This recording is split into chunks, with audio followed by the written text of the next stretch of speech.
Hello. Once you've taken the PI behavioral assessment, we take that information and turn it into a PI behavioral pattern. In that pattern, we measure 4 different drives, or the 4 factors.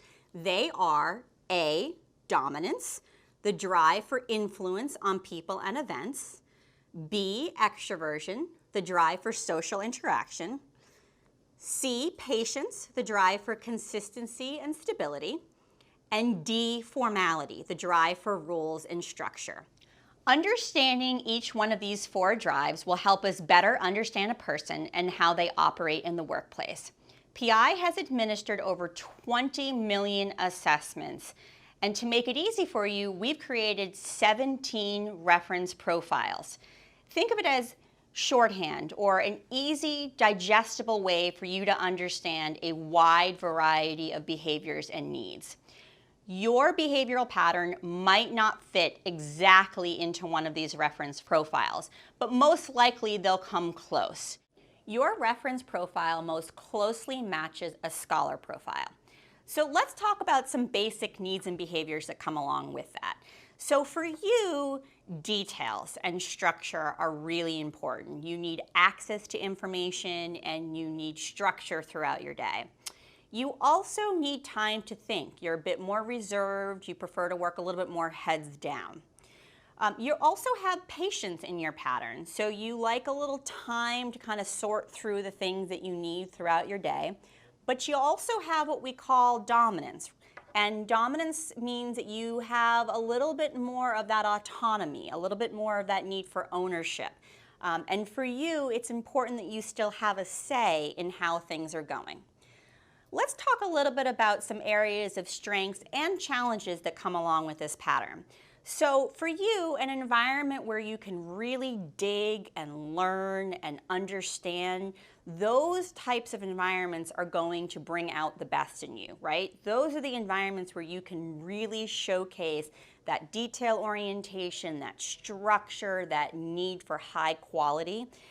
It's important that you are in an environment that allows you to have that time to be heads down, to think, to process. Those are all really important things for you to have, really to become that true scholar, right? That subject matter expert, that person that people can rely on. With that, though, come some challenges, right? So the challenges with this pattern could be as simple as your communication style. Because you are so analytical and because you are so direct and to the point, that can come across as being maybe a bit much, especially to people who need a little bit more of that social communication style, who need a little bit more of that warm and engaging communication style. Another challenge that might be there for you is when you don't have access to a lot of information. So let's say that you're in an environment that's constantly changing, things are moving around, you really want to have the answers, and it might be a struggle and a challenge for you to make decisions quickly if you don't have access to that information. That can actually be demotivating to you, right? It can also be demotivating if you have someone that's really controlling and taking over your day-to-day. We mentioned that you have a little bit of that dominance in your pattern, so you still have a need for ownership. Let's talk a little bit about decision making, because that's really important in a PI pattern. So one of the things that we want to talk about when we talk about decision making is not just about how a person makes decisions, but also how they feel about risk. And you make decisions, as I mentioned before, with information. You make them with structure, you make them with all the bits and pieces that you can come up with in order to make a really sound, careful decision. You view risk as something that could be damaging. So if you're going to make a decision, you're going to make sure you've taken all those risky factors out of it. But there's still a piece of you, and again, this is because you have some dominance in your profile, that want to take ownership of that decision. You want to hang on to that decision. You want to make sure that that decision, once you've made it, stays close to you and that you have the ability to understand it and drive it moving forward. Communication style. Let's talk about that for a minute. Direct, to the point, factual and analytical. So sometimes a good way of thinking about it is, what's the opposite of that? So for you, the opposite is someone who is much more social and empathetic and engaging.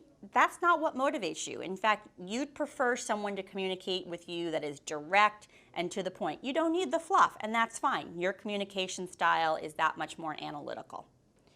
So in summary, I want to talk about some words that we can use to describe what your scholar profile means at a high level. I would say, first and foremost, detailed, structured, taking ownership and autonomy is another important one. Patience. I would also say reserved and analytical. Those are words that definitely sum up your pattern well. So that's a little bit more about your scholar profile.